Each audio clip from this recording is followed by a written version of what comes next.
Hello and welcome back to my channel. If this is your first time here, hi, I'm Cassidys, but it's not, thanks for always tuning into my videos. Today I'm introducing you to my SPFBO 9 team. I'm so excited. I cannot believe that I was asked to be a judge this year for SPFBO. I am literally so excited. If you don't know what SPFBO is, it is a self-published fantasy blog off hosted every single year by Mark Lawrence. It runs from June to end of April every single year. And essentially there are 300 self-pub books in the fantasy genre entered into this competition. There's 10 blogs that each end up reading 30. We then put up a finalist, and all the 10 blogs read each of each other's finalists and review them, and there is a scoreboard that looks something like this. This is last year's at the end of the competition. If you want to know a little bit more, if you want to know more of the details on how everything works, I do have a video on my channel called What is SPFBO? It goes through the rules, everything, all the nitty-gritty, which this video will not do, but it will introduce you to how I'm running my team this year. I will link that video down below, as well as Mark Lawrence's blog for SPFBO 9. It's like the landing page. And I will also link down Zach Argyle's blog page because I really love the visual that does. Today we're here to introduce you to my team because each judge for SPFBO can have a team under them and they can run it however they want. So I just wanted to clearly tell the world how I'm running mine. I have 6 wonderful people who have signed up underneath me to read 10 books from June to August. At the end of August, they will give me a semi-finalist from their allocation of 10 books. Now, because I make them read 10 books, obviously, 10 times 6 equals 60, not 30. I really wanted to have books in multiple people's hands. So each book will be read by 2 different reviewers. This just helps mean that if it doesn't work for someone, it does have a chance to work for someone else. And I'm really excited about that addition to my team. I'm really excited we can make that work. I'm really happy that a book has more than one chance on my team. I'm also being a little bit more free with their flexibility of being able to say hey, I have 2 books that are really good. Does someone else want to read the one that I'm not picking for my semifinalist to see if you want to pick it for semifinalist for Cassidy? Things like that. I'm not forcing them to give me a semifinalist if they think that all their books don't make it. Obviously hoping that I will have 6 semifinalists by the end of it, and I'll be shocked if I don't, due to how flexible we are. We all have known each other for a while, so it is really easy for us to communicate things like this, and also I've been very clear with them that if they aren't liking a book just based on their own personal preferences, they can also be hey, I'm DNFing this book, but does someone else want to pick it up? Because I didn't like it because of this and this, but you might like it because of this and this. We all know each other's taste quite well, so I think that will help quite a bit in how we are running our team. So as I said, each reader will be reading 10 books and give me 1 semifinalist. And on top of that, I do have a rubric. Again, if you followed along for SPFBO Cassie's version last year, it is the exact same rubric with one little difference. Down below the website for SPFBO Cassie's version, just because it has the whole rubric on that already so that you can read through it all, because I'm really not going to read through all the questions I asked throughout the rubric for people to look at. But we will be marking a score out of 10 for writing, plot, characters, world/setting, and enjoyment. So we have 5 categories that are getting a score out of 10, and then it gives us a actual score. I will say the only difference this year is that I weighted enjoyment a little bit higher. Enjoyment is worth double the amount that the rest are worth. To be honest, this doesn't make a big difference in the rating unless your enjoyment is really low or really high and the rest scored the opposite. But this is actually how I rate all of my books. I use this rubric, and I have a whole spreadsheet on my channel that I've shared publicly that uses this weighted rating system. And so I figured, let's continue it onto this. I definitely think that enjoyment is one of the things that matters most to me, so that's why I like having it weighted a little bit more. The other thing I do want to stress is that I'm not forcing them to give me their highest rated book on the rubric, but that the rubric is there to help us understand what people like and don't like and what works for them and what doesn't. I will be shocked if they don't give me their highest rated just because I know them all, but it's not a stipulation that they have to, but it will, I just think, help put all of us reviews on the same page and understanding things a little bit more, specifically because I know all of them are posting content around SPFBO, and just content-wise in general, I think it is just really nice to be able to see exactly where books fall into things. Because, for example, I know that The Umbral Storm did not get the highest score from anyone that did SPFBO Cassidys version last year, but it was one of our favorites and could have been pushed on easily as like one of our finalists. I just wanted to make that clear that like the highest score does not mean it's automatically the one going on, but that it was really well loved, obviously, and had a really good score. Okay, I think I've done enough chatting. I'm gonna let all of my co-hosts introduce themselves, and then at the end of this video I will come back and introduce a little bit more about my reading taste and stuff, as well as go over, have like a graphic for you of who's reading what book in my group. But here you go. Hey guys, it's Mel from Melanor Reads. I'm so excited to be part of Cassidys' team judging SPFBO 9 this year. Loved reading all of the finalists last year, and I'm so excited to be helping out in a more official capacity this year. Just a little bit about me. I read a lot of high epic fantasy. I love a good hard magic system. I love a sassy main character. I love intricate world building and a really cool magic system in my reads. I don't mind me a chunky book, and I love myself a good audiobook. This year, I have got 10 books that I am beyond excited to read. There are going to be some epic books on our list, and I think that Cassidy's gonna have a really hard time narrowing it down to just one finalist. Just so that you guys can get a little bit of a taste of some of my favorite indies, I could not pick just one, so I did pick 4. So we'll go through these really fast so that this clip is not 900 years long. But the first is A Touch of Light by Chieko Abdallah. This was in SPFBO 8 last year. It was a finalist, and I thoroughly enjoyed it. It is a dump you in, expansive world building, really cool magic system kind of world. The next is actually a novella, and that is The Fall by Brian Cahill. This is dragons, and it was super fast paced and just the perfect length. I also wanted to mention Winds of Strife by Yuji Gutman. This is a revolutions and rebellions type story with a hard magic system and some really cool morally gray characters. And another finalist from last year that I loved was An Umbral Storm by Alec Hudson. This is a progression fantasy that has a cool world with shadow creatures and giant crabs. I loved it. Cannot wait for the sequel of this book. So there you have it, some of my favorite indie fantasy. So excited to be helping judge SPFBO 9 this year, and good luck everybody. Hello, my name is Kaylee, and I run a YouTube channel called Kaylee's Books, and this is the place that I will be posting a majority of my reviews.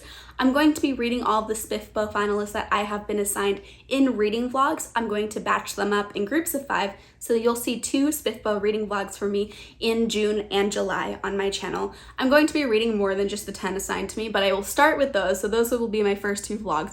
But I'm way too excited about SPFBO books for me to stop there, so I'm going to be reading many more with some other vlogs in the future as well, but those will be the first 2. I also will be posting these reviews on Goodreads and on my Instagram, and I just made a Twitter so that I can be more involved in the self-pubbed fantasy author space, so I'll also be posting those reviews on Twitter as well. I'm so excited. I've been a long-term fantasy fan. I've been reading fantasy ever since I started reading. Fantasy has been my #1 genre. Within the past 3 to 4 years, I've really widened my scope and I read all genres now, but fantasy is the genre that I've been reading for the longest, and fantasy, if I had to choose just one genre to stick with, it would be fantasy. My favorite kinds of fantasy are epic fantasies, dark fantasies. I like military fantasies. I like political fantasies. I like multi-point of view fantasies. I know a lot of people talk about being a character-driven reader or a plot-driven reader. I consider myself both a character and a plot-driven reader. And I also love a good world build. But honestly, I read all kinds of fantasy. Like, it doesn't just have to be epic. I love an urban fantasy too.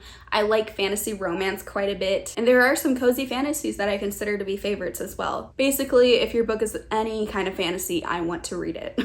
As far as what my current favorite self-pub and indie fantasies are, my long-term favorite is Sword of Kaigen. I read this a couple of years ago and loved it so much. Really affected me, challenged so many biases that I had, and the character growth is some of the most satisfying character development and some of the most shocking character development.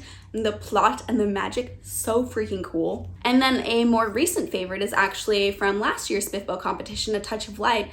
I found a new favorite in this author, and the way religion is woven into the world building here, and the way that our different characters engage with this magic within a religious world really was just so intriguing. And who doesn't love a scary zombie plague situation, am I right? Some other self-pub indie fantasy favorites are The Swordsman's Lament and The Umbral Storm. I'm so excited and grateful for Cassidy for inviting me to be part of her team. Thank you, Cassidy. This is so cool. And I can't wait to be reading all of these wonderful books. I already can feel that I'm gonna find a lot of new favorites over these next couple of months. Hello everyone, I am Sandra from the channel God of Me for Things.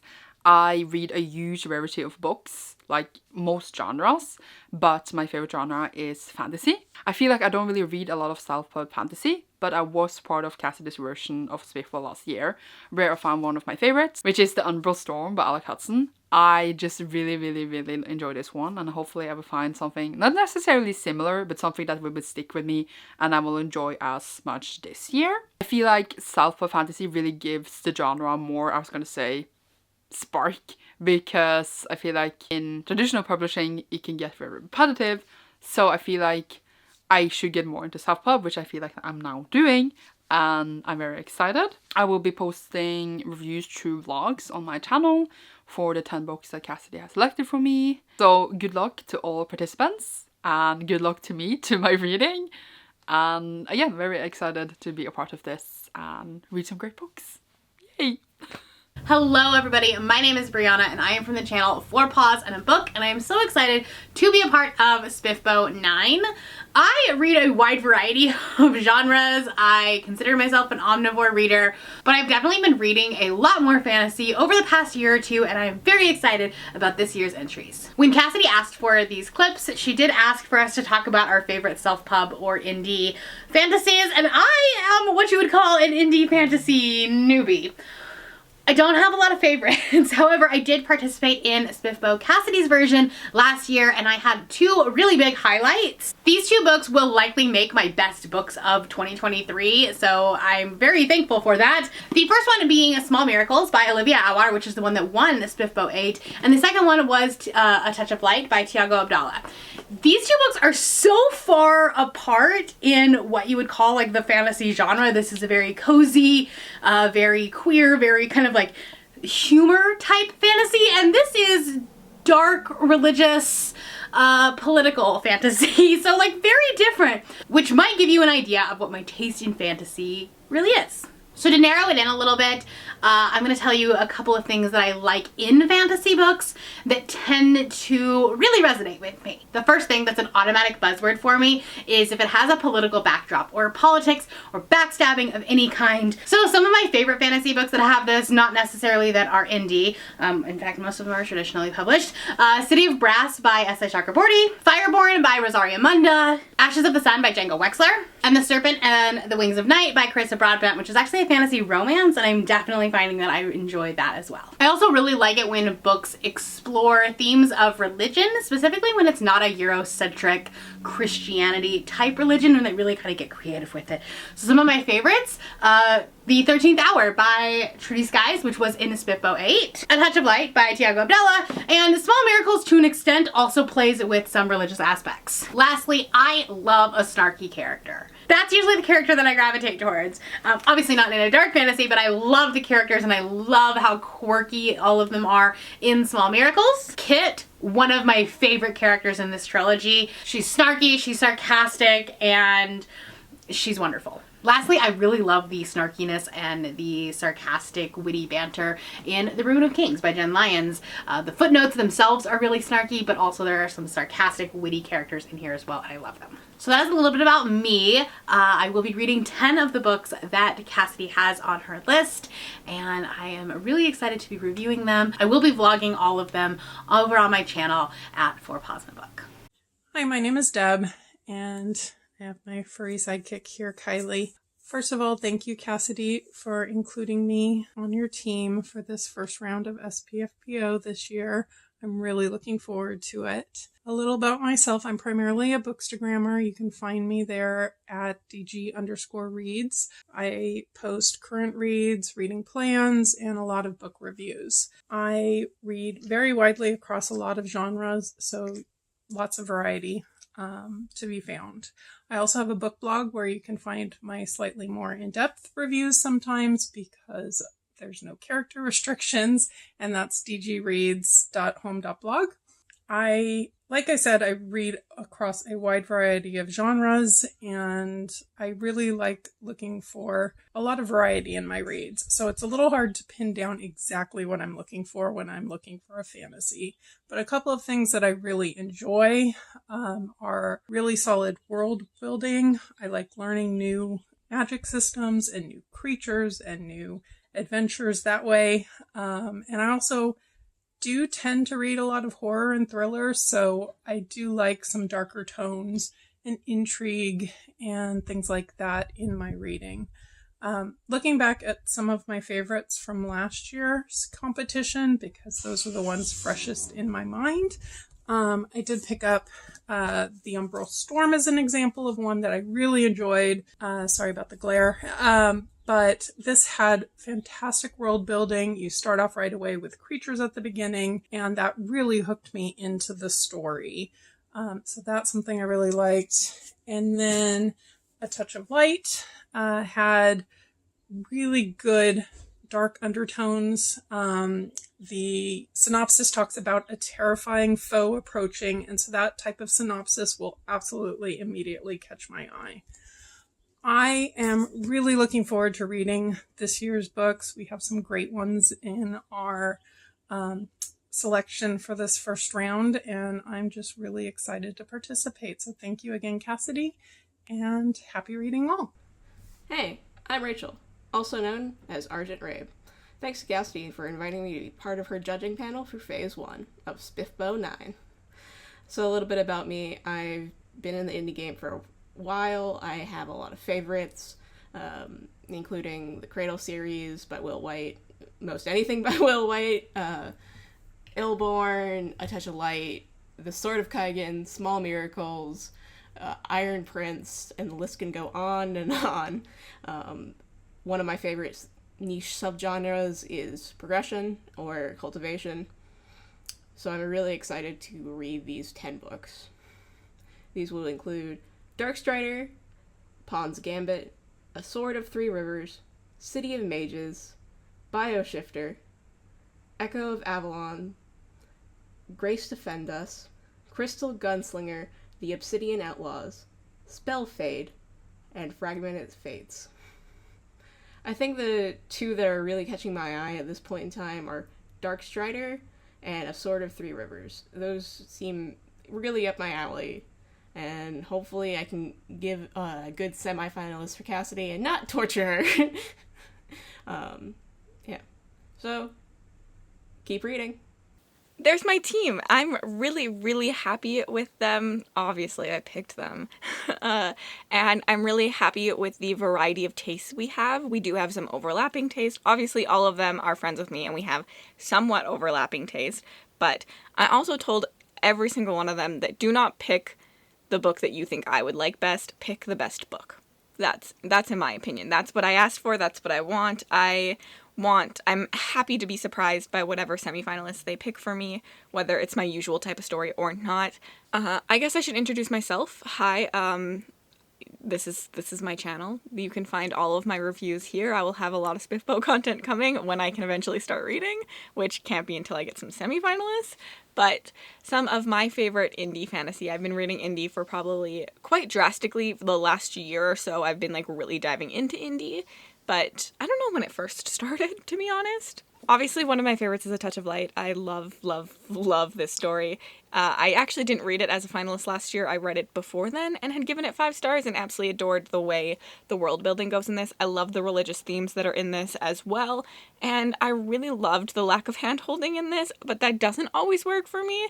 But I was always intrigued by what was coming within the story and trying to figure things out and learn the magic system. I felt like it wasn't predictable for me because of that confusing, non-hand-holding way of writing, which I really enjoyed. I also am a sucker for Nasha and her, like, type of character, which is, like, a young female who's kind of set for revenge, and, like, the world is trying to tell you that you can't do things, but you're like, nah, I'm gonna prove the world wrong.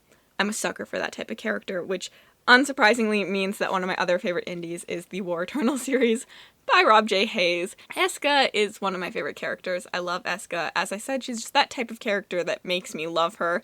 I really love the magic system in this. I'm a sucker for a good magic system. I'm very logically driven though, so I need it to like really make sense. I'm not as big on like an essence-based magic system. I need some like rules and restrictions to things. But that doesn't mean it can't work for me, because it definitely can. But that is something I really look for in books, and I really, really liked the magic system in this with like the background in science and stuff. Yeah, so Eska, world building, chef's kiss. Another one I really enjoyed is The Swordsman's Lament by G.M. White, which is just like a little short, I would call it a novella. It's 205 pages, but I don't know if it actually is classified as a novella officially. This is a murder mystery set in like a new fantasy world. It reminds me a lot of The Greatcoats by Sebastian de Castell. If you read that, I really liked our main character in this. I thought that he was funny and witty, and I liked the way he held himself in this. And I like a murder mystery plotline because it keeps me intrigued. I think intriguement is a big thing for me in my books. I want to be intrigued. If I'm not intrigued, I get bored, and then it doesn't really work for me. So something like a murder mystery where I'm trying to like figure things out does work for me quite a bit. Another one I really loved is Nomads of the Sea by Kobe Zucker. This was technically in SPFBO last year, but did not make it to the finalists. And this is a chunker. I really enjoyed the slow cultural exploration that happened within this story. I really liked the setting. I think that the setting on the archipelago is just really fun. I also really love books that are going to deal with colonialism, specifically anti-colonialism. So things like the Poppy War. I really like non-Western settings, to be honest. I should just tell you that. But I do really love an anti-colonialism type story, and I really enjoyed that process of this. I love just like exploring how colonialism affects this culture, obviously in negatives, and I thought that it was really well done. Then we have Winds of Strife by Yuji Gutman, which I really enjoyed the morally gray aspects, and exploring a morally gray character in this is also something I really, really like. A lot of my favorites have just a character that is morally gray in some way. In this book, we're following a character who joins the witch hunters to take them down from the inside, and in order to take them down, he has to work as one of them for about 20 years or so. I don't know how long, 15 years, and in those 15 years, he's done terrible things in order to get to the position where he could take them down, but how has that changed him, and that just discovery of like doing wrong things for the right reasons, doing right things for the wrong reasons. All of that is just a conversation I really, really enjoy in my books. I read also fantasy romance as well and can enjoy it, so I will just say like The Serpent of the Wings at Night by Crystal Broadbent, which is an indie fantasy romance. It's a book I really enjoyed and gave 5 stars earlier this year. I really liked the slow burn romance in this. I just really love explorations of characters and dark themes, as well as a really cool world because there's a vampire. There's like vampire society and politics in this world. I really like a political fantasy as well. So those are my favorite indie books that I have around me, I guess, because I'm sure that there's a lot more. But just a little inside knowledge into what I like in my books. But as I said, I'm very excited to be surprised. I'm really excited to see what people pick for me as their semis and what I have to read, and I'm just hoping to be really, really surprised. I was surprised last year by Small Miracles, ended up really enjoying Small Miracles when it was like bottom of the list for me, something I thought I wasn't gonna like. So like I'm open to reading things that are outside of my taste, and I'm really excited to do that this year. I think that as long as it's fantasy, it's got a good shot with me. Like as long as it's fantasy. That's what I gotta say. Okay, so enough about me, because you're on my channel already, so please hit that subscribe button because that's where I'm going to be posting things. I will also make a playlist on my channel for all of my content, as well as the people underneath me on my team's content, because I know a lot of them will have them. And all of their information is linked down below for you to go follow, subscribe to all of them on YouTube or Instagram, based on where their platforms are at. Here is the list of all of the books that they will be reading. I'm not going to go through it one by one, but I just made a huge graphic, and then you can look at that and see who's reading what books and hopefully find your own book, and just honestly go subscribe to the entire team. They're incredible reviewers. They all helped me with SPFBO Cassidys version, so you can also see some more of their taste and how that happened on the SPFBO Cassidys version website, which is linked down below. And other than that, if you made it all the way to the end of this video and you'd like to leave me an emoji just to say you were here, leave me a badge, like some kind of trophy, badge, award, thing because, you know, I'm a judge. And then if you'd like to connect with me on other platforms, my Bookstagram, my Book Twitter, my Goodreads, and my Patreon, all linked in the description bar below. And let me know what book you're most excited for this year in SPFBO 9 if you're paying attention at all. And then have yourselves an absolutely remarkable day. I'll see you in the next video.